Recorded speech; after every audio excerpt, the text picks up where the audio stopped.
오늘 말씀은 요한복음 7장 37절에서 52절의 말씀입니다. 요한복음 7장 37절에서 52절의 말씀입니다. 같이 읽겠습니다. 시작. 명절 끝날 곧 큰 날에 예수께서 서서 외쳐 이르시되 누구든지 목마르거든 내게로 와서 마시라. 나를 믿는 자는 성경의 이름과 같이 그 배에서 생수의 강이 흘러나오리라 하시니 이는 그를 믿는 자들이 받을 성령을 가리켜 말씀하신 것이라. 예수께서 아직 영광을 받지 아니하셨으므로 성령이 아직 그들에게 계시지 아니하시더라. 이 말씀을 들은 무리 중에는 어떤 사람은 이 사람이 참으로 그 선지자라 하며 어떤 사람은 그리스도라 하며 어떤 이들은 그리스도가 어찌 갈릴리에서 나오겠느냐. 성경에 이르기를 그리스도는 다윗의 씨로 또 다윗이 살던 마들 베들레헴에서 나오리라 하지 아니하였느냐 하며 예수로 말미암아 무리 중에서 쟁론이 되니 그 중에는 그를 잡고자 하는 자들도 있으나 손을 대는 자가 없었더라. 아랫사람들이 대제사장들과 바리새인들에게로 오니 그들이 묻되 어찌하여 잡아오지 아니하였느냐. 아랫사람들이 대답하되 그 사람이 말하는 것처럼 말한 사람은 이때까지 없었나이다 하니 바리새인들이 대답하되 너희도 미혹되었느냐. 당국자들이나 바리새인 중에 그를 믿는 자가 있느냐. 율법을 알지 못하는 이 무리는 저주를 받은 자로다. 그 중에 한 사람 곧 전에 예수께 왔던 니고데모가 그들에게 말하되 우리 율법은 사람의 말을 듣고 그 행한 것을 알기 전에 심판하느냐. 그들이 대답하여 이르되 너도 갈릴리에서 왔느냐. 찾아보라. 갈릴리에서는 선지자가 나지 못하느니라 하였더라. 아멘. 내게로 와서 마셔라 라는 제목으로 말씀을 나눕니다. 기도하겠습니다. 생명의 근원이 되신 우리 하나님 감사와 찬양을 드립니다. 당신을 사랑하는 당신의 백성들이 예배 자리로 나왔습니다. 우리의 마음 문이 활짝 열려지게 하시고 하나님을 사랑하며 또한 주님이 주신 은혜를 풍성히 받는 귀한 시간 되게 하여 주옵소서. 감사드리며 예수 그리스도 이름으로 기도합니다. 아멘.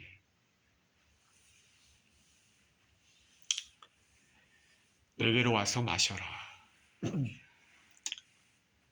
올해는 저희 집 뒤뜰에 포도 열매가 많이 맺혔습니다.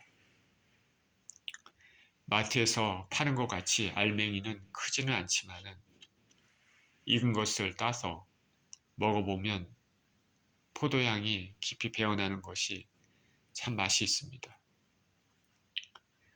그리고 포도나무 옆에는 깻잎 농사가 잘 돼서 또 많이 수확할 수 있었습니다. 이렇게 수확하는 즐거움을 느낄 수 있게 된 것은 때마다 잊지 않고 물을 주었기 때문입니다. 물이 생명수가 돼서 포도나무가 성장하고 깻잎이 자라나게 되었습니다. 우리 인생에도 마찬가지로 생명수가 필요합니다. 광야 같은 인생에서 우리의 삶을 시원하게 해주는 생수가 얼마나 귀하겠습니까? 오늘 본문에서는 바로 예수 그리스도께서 우리 삶의 생수가 되신다고 말씀하십니다. 예수님은 우리의 영을 소송케 해주시는 분입니다. 오늘 말씀을 보겠습니다. 37절에 명절 끝날 곧 큰 날에 예수께서 서서 외쳐 이르시되 누구든지 목마르거든 내게로 와서 마시라. 나를 믿는 자는 성경의 이름과 같이 그 배에서 생수의 강이 흘러나오리라 하시니 이는 그를 믿는 자들이 받을 성령을 가리켜 말씀하신 것이라. 예수께서 아직 영광을 받지 아니하셨으므로 성령이 아직 그들에게 계시지 아니하시더라. 자, 유대인의 절기들이 여러 가지 절기들이 있죠. 아마도 그 중에 6월절이 가장 중요한 절기가 되겠습니다. 몇몇 절기는 중요해서 그때는 사람들이 하나님 앞에 나와서 배워라 이렇게 얘기했는데 그 중요한 절기 중에 하나가 초막절입니다. 초막절. 이 초막절은 7일간 지속됩니다. 오늘 본문 명절, 여기는 초막절을 가리킵니다. 이 초막절은 이스라엘이 출애굽하고 광야에서 지낼 때 하나님의 공급하심과 보호하심으로 광야 생활이 가능했습니다. 하나님의 은혜를 기억하는 시간이기도 하고 초막에 거했던 조상들의 삶을 생각하는 시간도 될 것입니다. 이 명절 끝날 그날에 예수께서 말씀하셨습니다. 누구든지 목마르거든 내게로 와서 마시라. 배에서 생수의 강이 흘러나오리라. 초막절에는 우리 성경에 율법에는 나와 있지 않지만 유대 제사장들은 실로암 못에서 물을 길어 가지고 행렬을 지어서 성전문에 들어와서 제단 옆에 은그릇에 물을 붓는 의식을 수행하였다고 합니다. 이것은 그들의 선조들이 광야에서 지낼 때, 우리 잘 아시다시피 물이 없을 때, 목마를 때, 갈급할 때 바위에서 이적으로 물이 솟아났습니다. 그것을 기념하는 것이죠. 그 물은, 그 반석은 바로 예수 그리스도입니다. 예수님은 이와 같은 것을 염두에 두고 생수의 강을 말씀하고 계십니다. 제사장들이 이런 물 깃는 의식을 행하고 사람들이 옆에서 그 모든 것들을 지켜보고 있을 때 예수님께서는 그것을 보고 오늘 비유의 말씀을 하고 계시는 것입니다. 하나님이 광야에서 반석에서 물이 나오도록 역사하신 것 같이 반석이신 예수님은 바로 생수의 근원으로 누구든지 예수님께 진정으로 나오는 자들에게는 생수를 주시는 분이십니다. 생수를 주시는, 생명을 주시는 분, 이것은 보통 사람이 할 수 있는 것이 아니라 오직 예수님은 메시아로서만 하실 수 있는 말입니다. 예수님은 인류의 갈증을, 목마름을 풀어주실 수 있는 분이시기 때문입니다. 이사야서 55장 1절에도 너희 목마른 자들아 물로 나와라. 돈 없는 자도 오라. 너희는 와서 사 먹되 돈 없이 값없이 와서 포도주와 젖을 사라. 목마른 자, 삶에 지치고 방황하며 광야 같은 이 삶에서 정말 목마르고 힘든 이 삶에서 생수의 물을 주실 수 있는 분이 예수 그리스도. 우리 삶의 목마름을 해결해 주실 뿐 아니라 근본적인 우리 영혼의 목마름을 해결해 주실 수 있는 분이 예수 그리스도십니다. 목마른 자들은 물로 나와라. 돈 없는 자도 오라. 와서 사 먹되 돈 없이 값없이 와서 포도주와 젖을 사라. 광야에서 생수는 몸을 살게 하는 근원이 됩니다. 물은 그들에게 생명이나 다름이 없습니다. 마찬가지로 영적으로 이 생수는 광야 같은 우리 인생에서 우리 영을 솟게 합니다.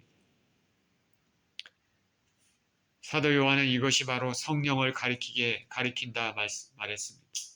이는 그를 믿는 자들이 받을 성령을 가리켜 말씀하신 것이라. 이 성령은 예수님의 죽으심과 부활하심 이후에 마가다락방에 모였던 주의 제자들에게 임했던 그 성령이십니다. 이 성령, 하나님의 영, 생수의 영, 죽은 영혼을 살리게 하는 영입니다. 진정한 그리스도인들은 누구든지 예수 그리스도를 믿는 그 순간에 성령님이 그 사람 안에 내주하기 시작하십니다. 이 성령님은 우리의 구원의 보증이 되십니다. 도장 같고 인장 같은 것입니다. 우리 사람 눈으로는 보이지 않지만 하나님은 보고 계십니다. 진정한 그리스도인과 아닌 사람들의 그 차이는 그 사람 안에 성령님이 내주하신가 그렇지 않는가의 차이라 할 수 있겠습니다. 이 성령께서는 먼저는 구원의 보증이 되시지만 또한 하나님의 뜻을 우리에게 알게 하시기도 합니다. 그리고 이 땅을 살아갈 때 우리에게 힘을 주시기도 합니다. 살아가는 힘, 무슨 능력 있게, 무슨 힘센 능력이라기보다는 하나님의 뜻, 계명들을 지키고 거룩하게 살도록 하는 그 힘을 우리에게 주시는 것입니다. 남을 미워하는 마음 대신에 사랑하는 마음으로 바꿔주시고, 용서하는 마음도 주시고, 거짓말을 하려고 하더라도 성령의 역사하심으로 돌이키게 하게 하십니다. 그래서 성령께서는, 하나님의 영께서는 하나님의 뜻을 우리에게 계시하시기도 하고, 우리가 이 땅에 거룩하게 살도록 역사하시기도 하고, 우리 삶에 살아가는데 인도하시기도 하고 능력 있게 살게 하시는 것이죠. 그러나 무엇보다도 이 성령님은 우리 구원에 결정적인 역할을 하시는 분이라는 것을 우리는 알아야 됩니다. 영혼의 목마름, 죄로 인해 죽을 수밖에 없는 영혼들에게 모든 초점을 예수님께 맞추도록 하는 것이 성령님이십니다. 성령님은 성령님 자신을 드러내지 않습니다. 성령님은 예수님을 드러내십니다. 이 성령 충만함에 이르면은 우리는 예수님을 드러내게 되어 있습니다. 성령 충만한 사람이 자기 자신을 드러낸다는 것은 앞뒤가 맞지 않습니다. 성령 충만함에 이르면, 성령의 능력에 이르면 예수 그리스도를 드러내게 되어 있습니다. 이 성령 충만함에 이르면 배에서 끓어오르는 생수의 강이 흘러나오는 체험을 하기도 합니다. 이 성령님을 받기 위해서는 우리는 예수 그리스도를 믿어야 되죠. 누구든지 목마르거든 내게로 와서 마셔라. 저 여러분 안에 진정으로 성령이 계시는가? 우리가 진정으로 예수님을 믿고 있습니까? 저 여러분 항상 예수님의 뜻을 생각하며 살고 있습니까? 요한복음 14장 16절 17절에 내가 아버지께 구하겠으니 그가 또 다른 보혜사를 너희에게 주사 영원토록 너희와 함께 있게 하시리니 저는 진리의 영이라 세상은 능히 저를 받지 못하나니 저를 보지도 못하고 알지도 못함이라. 그러나 너희는 저를 아나니 저는 너희와 함께 거하시며 또 너희 속에 계시겠습니다. 예수 그리스도의 진정한 제자들에게는 성령님이 함께 하십니다. 세상의 영에 사로잡힌 사람은 성령님이 안 계십니다. 알지도 못하고 보지도 못합니다. 그러나 예수 그리스도를 진정으로 믿는 사람에게는 성령님이 계시고 영원토록 함께 계십니다. 그 성령님은 보혜사라 했습니다. 40절입니다. 이 말씀을 들은 무리 중에서 어떤 사람은 이 사람이 참으로 그 선지자라 하며 어떤 사람은 그리스도라 하며 어떤 이들은 그리스도가 어찌 갈릴리에서 나오겠느냐. 성경에 이르기를 그리스도는 다윗의 씨로 또 다윗이 살던 마을 베들레헴에서 나오리라 하지 아니하였느냐 하며 예수로 말미암아 무리 중에서 쟁론이 되니 그 중에서 그를 잡고자 하는 사람도 있으나 손을 대는 자가 없었더라. 예수님께서 목마른 자는 내게로 와서 마셔라 이렇게 하시니까 생수의 강이 흘러나오리라. 어떤 사람들은 참으로 그 선지자다. 또 어떤 사람들은 예수님을 그리스도라 말했습니다. 참으로 그 선지자. 이거는 모세 신명기에 모세가 이스라엘 백성에게 얘기한 말입니다. 나중에 나와 같은 선지자가 일어날 것인데 너희들은 그의 말을 들어야 되느니라. 그 선지자는 바로 예수 그리스도를 말하고 있죠. 그리고 어떤 사람들은 예수님이 바로 메시아 그리스도라 생각했습니다. 그런데 또 어떤 사람들은 어찌 해서 메시아가 갈릴리에서 나오냐, 성경에서는 다윗의 씨로 베들레헴에서 나오리라고 예언되어 있지 않냐 말하면서 예수께서 메시아 되심을 부인했습니다. 믿지 않았습니다.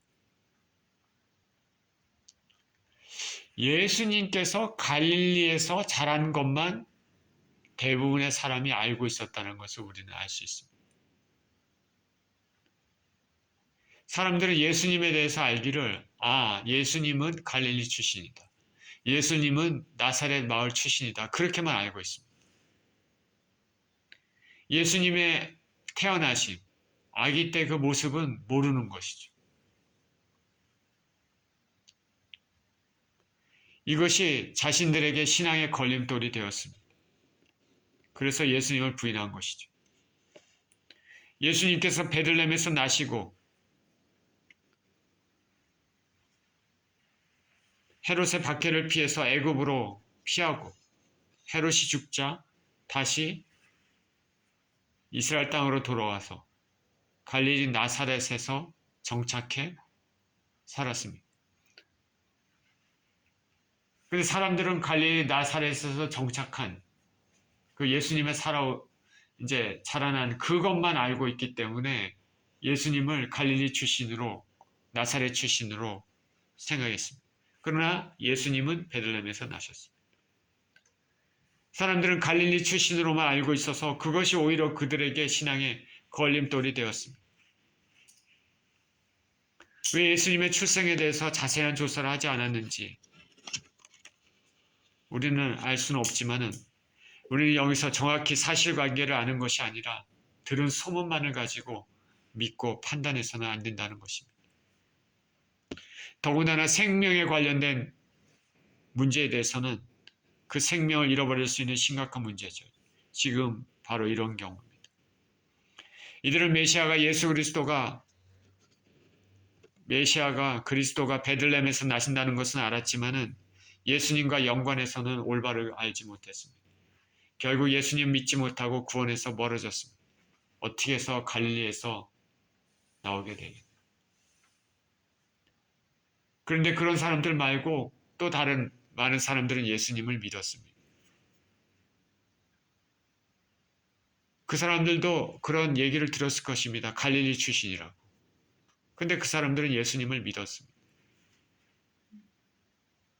그 말은 결국 뭐냐면은 성경의 말씀대로 예수님 앞에 나오는 자는 하나님 아버지께서 주시는 자들만 나오게 된다는 것을 깨닫게 됩니다. 결국 하나님 아버지께서 예수님께 주시는 자들만 예수님께 나오게 됩니다. 요한복음 6장 44절에 나를 보내신 아버지께서 이끌지 아니하면 아무라도 내게 올 수 없으니 오는 그를 내가 마지막 날에 다시 살리리라. 예수님의 정체성에 대해서 사람들 간에 이런저런 말이 있어서 서로 간에 쟁론이 됐습니다. 믿는 자와 불신자들 간의 쟁론입니다. 지금도 예수님을 믿는 사람들과 믿지 않는 사람들의 쟁론이 있을 때가 많습니다. 우리는 하나님의 말씀은 반드시 반응을 요구한다는 것을 알아야 됩니다. 말씀이 선포되면 두 가지 반응입니다. 믿는가 믿지 않는가. 말씀이 선포될 때 관심이 없는 것, 반신반의하는 것도 불신이라 하겠습니다. 예수님의 말씀 선포에 대해 군중들은 예수님의 정체성에 대해 논쟁을 하고 동시에 믿음과 거부의 반응으로 나타났습니다. 그런데 거부하는 사람들의 일부는 예수님을 잡고자 하는 사람들도 있었습니다. 그러나 그들은 그렇게 하지 못했습니다. 아직 예수님의 때가 아니었습니다. 아직 예수님께서 십자가에 못 박히실 때가 아니기 때문입니다. 예수님을 잡으려고 했는데 마음 가운데는 그렇게 있는데 실제 행동으로는 하지 못했습니다. 예수님의 때가 아니기 때문에 그렇습니다. 사람이 뭘 하려고 해도 할 수 있는 것이 아닙니다. 하나님께서 계획하신 것은 하나님께서 이루시는 것이죠. 그대로 이룹니다. 사람이 어떻게 할 수 있는 것이 아닙니다. 우리가 하나님으로부터 사명이 주어졌다면 그 사명이 완료할 때까지는 주님께서 우리를 이 땅에 남겨놓으실 것입니다. 하나님께서 저와 여러분을 이 땅에 태어나게 하시고 저와 여러분을 향한 뜻은 하나님의 시간표대로 행해집니다. 당신과 나의 사명은 무엇일까? 여러분과 나에게 주님께서 주신 개인적인 사명이 무엇일까? 그리고 그 사명대로 우리가 지금 살아가고 있는 것인가? 하나님과 관계없이 이 땅을 산다면 그 인생은 물에 새긴 인생이고 다 헛되이 돌아갑니다. 의미 있는 인생이기를 축원드립니다.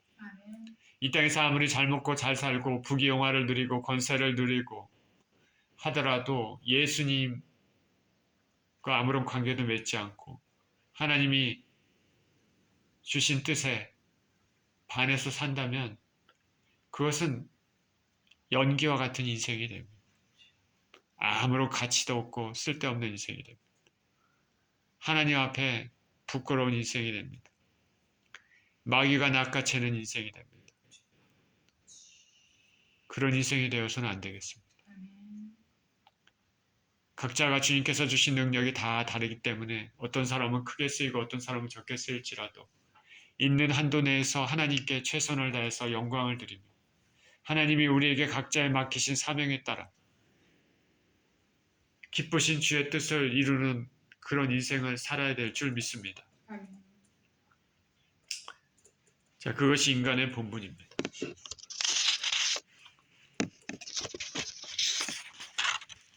45절입니다. 아랫사람들이 대제사장들과 바리새인들에게로 오니 그들이 묻되 어찌하여 잡아오지 아니하였느냐. 아랫사람들이 대답하되 그 사람이 말한 것처럼 말한 사람은 이때까지 없었나이다 하니. 아랫사람들이 대제사장들과 바리새인들에게로 왔습니다. 성전에서 지금 일어나고 있는 일에 대해 보고하러 온 것이죠. 이 아랫사람들은 성전의 치안을 담당하는 사람들일 것입니다. 그들은 성전의 책임자인 대제사장들 그리고 바리새인들에게 왔습니다. 어찌해서 예수를 잡아오지 아니하였느냐. 대제사장들과 바리새인들은 성전에서 일어나는 일, 무슨 사건이 있는지, 그 메시지가 무엇인지 그런 거와 상관없이 왜 예수님을 체포하지 않았느냐 묻습니다. 어찌하여 잡아오지 않았느냐. 아랫사람들이 대답합니다. 지금까지 그 사람이 말한 것처럼 말한 사람은 없었습니다. 지금까지 그 사람이 말한 것처럼 말한 사람은 없었습니다. 예수님은 확실히 일반 사람들, 랍비들 이런 사람들하고는 틀리다는 것이죠. 다르다는 것입니다. 예수님이 말씀하시는 그 말씀을 보면 그 말씀에 마음이 움직일 수밖에 없었습니다. 예수님의 말씀을 직접 들은 아랫사람들의 말을 보면 예수님의 말씀이 얼마나 권위가 있었는지 알 수 있고 일반 랍비들의 가르침과는 다르다는 것을 알 수 있습니다. 마가복음 1장 22절에 예수님께서 사역 초기에 회당에서 말씀을 전하실 때 권세 있는 자와 같고 서기관과는 같지 않아서 무사람이 그 교훈에 놀랐다 말합니다. 랍비들은 하나님 말씀을 강의할 때 자신들보다 더 권위 있는 랍비들을 인용해서 말씀을 강의했다고 합니다. 그런데 예수님이 말씀하시는 것은 달랐습니다. 예수님께서는 당신이 직접 하나님이시고 말씀의 근본이시니 예수님 당신의 권위로 말씀을 선포하셨습니다. 그러니 얼마나 사람들의 마음을 움직였겠습니까? 성전에 예수님을 체포하러 갔던 사람들은 예수님 말씀에 감동돼서 감히 체포할 염두를 갖지 못했습니다. 그리고 심정적으로 예수님을 믿었을 것으로 생각합니다. 그 사람이 말한 것처럼 말한 사람은 이때까지 없었습니다. 47절입니다. 바리새인들이 대답하되 너희도 미혹되었느냐? 당국자들이나 바리새인 중에 그를 믿는 자가 있느냐? 율법을 알지 못하는 이 무리는 저주받은 자로다. 아랫사람들의 말을 듣고 바리새인들은 화가 확 났습니다. 너희도 미혹됐느냐? 당국자들이나 바리새인 중에 그를 믿는 자가 있느냐? 너희도 미혹됐느냐? 너희도 속았느냐? 바리새인들은 예수님의 말씀을 거짓으로 믿고 있음을 알고 있습니다. 당시 종교 지도자들이 예수님에 대해서 적대적인 생각을 가지고 있다는 것을 알 수 있습니다. 율법을 알지 못하는 이 무리는 저주를 받은 자들. 바리새인들은 아랫사람들을 율법도 모르는 미련한 사람,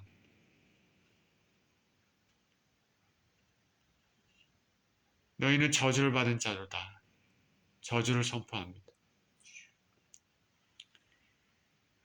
고대 시대나 지금이나 우리가 가진 것이 부족한 사람들, 그리고 몸이 약한 사람들, 사회적으로 낮은 위치에 있는 사람들, 마음이 가난한 사람들이 예수님께 나오는 경우가 많이 있습니다.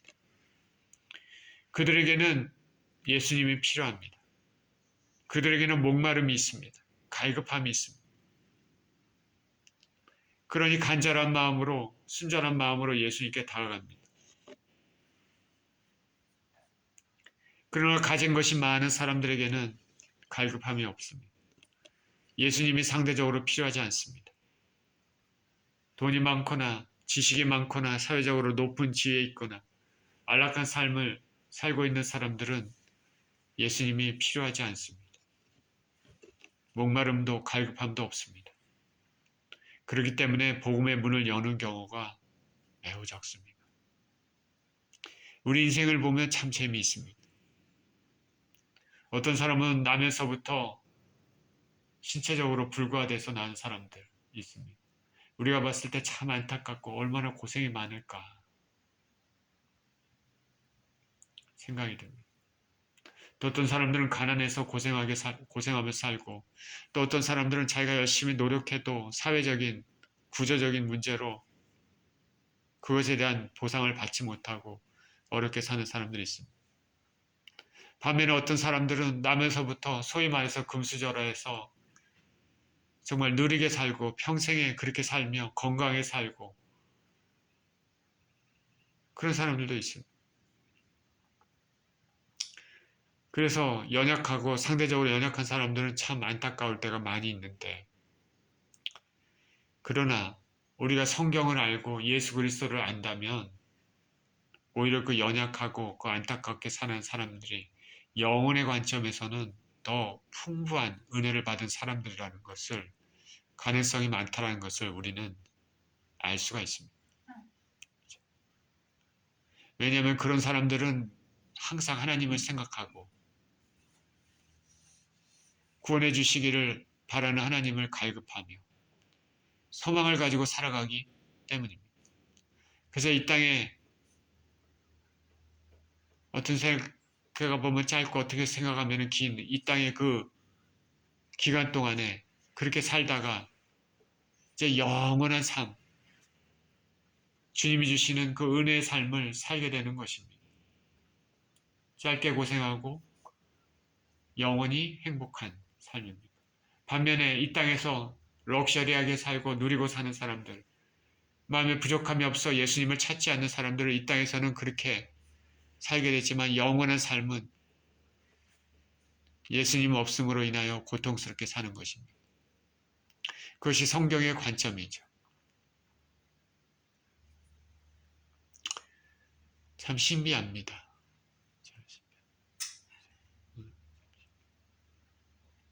그러나 중요한 건 무엇이냐? 항상 예수 그리스도를 믿고 살아가는 것입니다.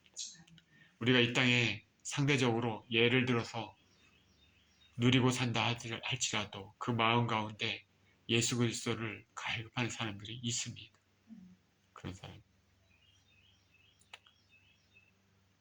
우리 심령 가운데 갈급한 심령으로 예수님께 나아가는 것이, 그것이 복인 줄 믿습니다.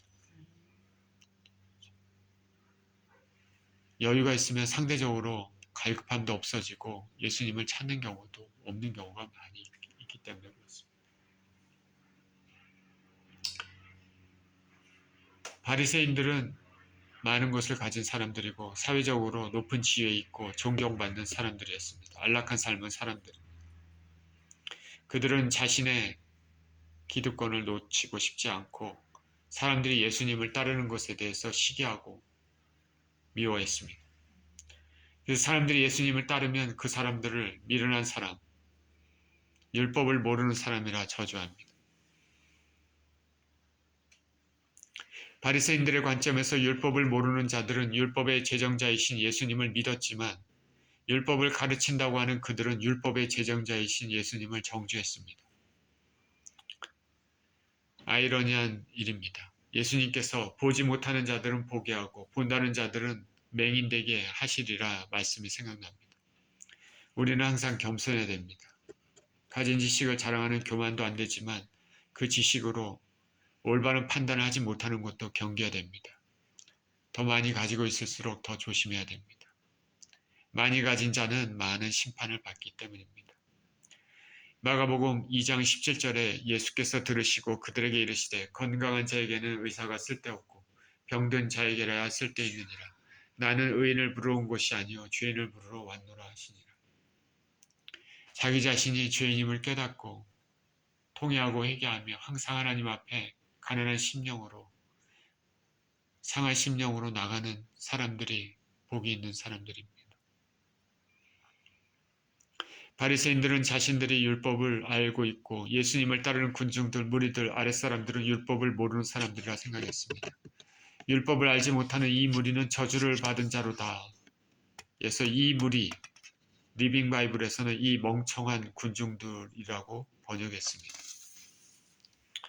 이들의 저주에서 우리는 말씀을 안다고 하지만 하나님과의 친밀한 교제가 없는 사람들은 말씀을 가지고 오히려 저주를 할 수도 있음을 알 수 있는 것입니다. 50절입니다. 그 중에 한 사람 곧 예수께 왔던 니고데모가 그들에게 말하되 우리 율법은 사람의 말을 듣고 그 행한 것을 알기 전에 심판하느냐. 그들이 대답하여 이르되 너도 갈릴리에서 왔느냐. 찾아보라. 갈릴리에서는 선지자가 나지 못하느니라 하였더라. 바리새인들의 대부분 예수님 적대했지만은 그 중에는 적지만 예수님께 호의적인 사람들도 있었습니다. 대표적으로 니고데모와 아리마대 요셉 같은 사람입니다. 성경의 아리마대 요셉은 예수님의 죽으심 이후에 등장하지만 니고데모는 예수님의 사역 초기에 등장합니다. 요한복음 3장에 예수님과 대화를 통해서 예수님이 하나님의 아들이심을 믿게 되었던 것으로 보입니다. 그는 나중에 예수님이 운명하셨을 때 향품을 가지고 예수님의 장사를 도왔던 분입니다.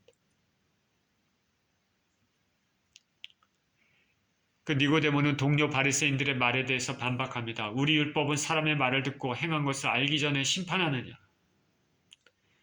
자, 사내들인 공회에 있는 대부분의 사람들, 대제사장들, 바리새인들이 예수 그리스도의 적대적인 그런 말을 하고 행동을 하고 결정을 하고 이럴 때 니고데모는 혼자 이렇게 얘기합니다. 우리 율법은 사람의 말을 듣고 그 행한 것을 알기 전에 심판하느냐. 어찌 보면 찬물을 끼얹는 말이고 어찌 보면 왕따가 될 그런 말입니다. 그럼에도 진리를 정확히 담대하게 얘기합니다. 우리 율법은 사람의 말을 듣고 그 행한 것을 알기 전에 심판하느냐. 율법에도 분명히 무슨 사건이 있을 때 반드시 두세 증인이 있어야 하고 본인 자신도 자신을 변명할 권리가 있습니다. 그러나 바리새인들은 자신들이 몸소 듣고 사실관계를 확인하지 않은 상태에서 예수님에 대해 심판합니다. 그래서 니고데모는 그들에게 대답합니다. 니고데모가 그들에게 얘기합니다. 우리 율법은 사람의 말을 듣고 그 행한 것을 알기 전에 심판하느냐. 그랬더니 그들이 얘기합니다. 너도 갈릴리에서 왔느냐. 보라, 갈릴리에서는 선지자가 나지 못하느니라. 무슨 소리를 하고 있느냐. 너도 갈릴리에서 왔느냐. 갈릴 출신 예수는 갈릴리에서는 선지자가 나지 못한다. 그럼 예수는 하나님으로부터 온 사람이 아니다.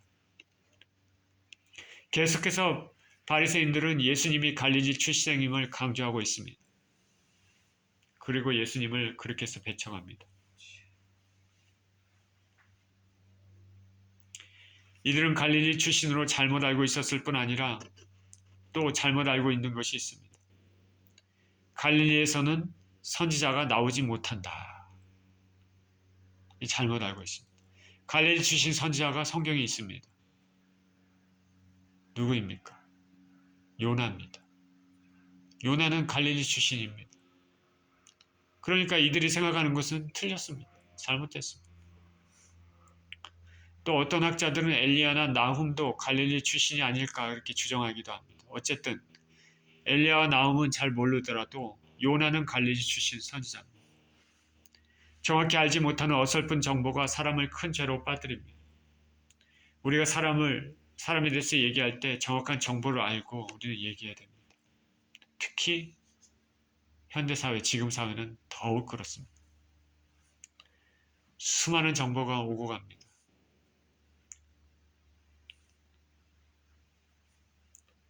제가 기억하기로는 얼마 전에는 북한의 김정은이 죽었다고 뉴스가 나왔습니다. 그런 영상이 떴습니다. 김정은이 죽은 그런 장례식을 치르는 그런 비디오까지 있었습니다. 사람이 어떻게 해서 그렇게까지 만들어서 그렇게 하는지 참 다 가짜죠. 우리가 정확히 알아야 됩니다. 사실관계를. 이렇게 대부분의 종교 지도자들이 예수님을 적대시하고 있는 가운데 니고데모의 소신 있고 담대한 말은 귀히 여겨집니다. 적대적인 상황에서도 담대한 신앙 고백은 매우 아름답습니다. 이럴 때의 신앙 고백은 빛을 발합니다. 니고데모도 그렇고 담대히 예수님의 시체를 요구한 아리마대 요셉도 그렇습니다. 예수님을 따르는 추종자들을 죽이려고 했을 때 끝까지 예수님께 붙어 있었던 사도들도 그렇습니다. 로마 제국에서 가이사를 주라 칭해하는 사회에서 목숨을 걸고 담대히 예수님이 주라고 대답했던 신앙의 선조들도 그런 것입니다. 저와 여러분들도 담대히 예수님을 자랑하면서 살아야 하겠습니다. 신앙은 시험이 주어졌을 때 예수님께 순종하면 더욱더 아름답습니다. 오만과 편견, 이것은 종교 지도자들의 눈을 어둡게 만들었습니다. 예수님의 권위 있는 가르침에 굴복한 자들을 미혹되었다고 비난하고 예수님을 따르는 무리에게는 율법을 알지 못하는 저주받은 자라고 말했습니다. 율법에 의해 먼저 해명할 기회를 제공해야 한다는 니고데모의 합리적인 비판을 출신 지역이 하찮다고 이런 지역에 거부했습니다. 이들은 율법의 주인이 예수님을 알지 못했고 갈릴리 출신이라는 잘못된 정보로 생각을 그르쳤습니다. 이들이 무식했다고 얘기했던 사람들은 예수님을 영접했지만 스스로 유식하다고 말씀의 권위자라고 하는 사람들은 예수님을 거부했습니다. 오늘 본문의 말씀을 통해서 우리는 항상 겸손하고 바른 지식에 비추어 올바른 판단을 해야 한다는 것을 깨닫습니다. 무엇보다도 신앙에 관해서는 생수의 근원이 되시고 우리에게 생명을 주시는 예수 그리스도에 대해서 바르게 알고 믿고 행동해야 하겠습니다. 예수님께서는 우리의 생명이시고 우리의 영생이 되십니다. 예수 그리스도께서는 우리의 목마름을 해결해 주시는 분입니다. 예수님 외에는 다른 분은 없습니다. 우리 목마른 갈증을 해결하기 위해서는 우리는 예수님께 나가야 됩니다.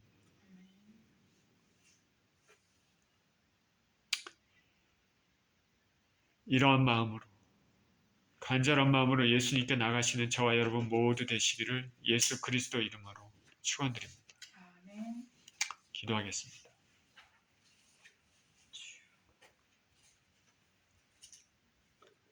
생명의 주님 감사와 찬양을 드립니다. 목마른 자도 나와라. 와서 값없이 돈 없이 포도주와 젖어 사라. 예수님을 믿는 자들에게는 그 배에서 생수의 강이 흘러나리라. 하나님, 우리는 주님이 필요합니다. 광야에서 이스라엘 백성이 반석에서 생명수를 얻은 것처럼 우리가 이 땅의 삶에 뿐 아니라 영원한 삶에 생수가 되시는 그 예수 그리스도로부터 마실 수 있는 우리 모두 될 수 있도록 우리를 축복하여 주시옵소서. 우리에게 아버지 영원한 생명의 근원이 되는 생수를 항상 허락하여 주옵소서. 감사드리며 예수 그리스도 이름으로 기도합니다. 아멘.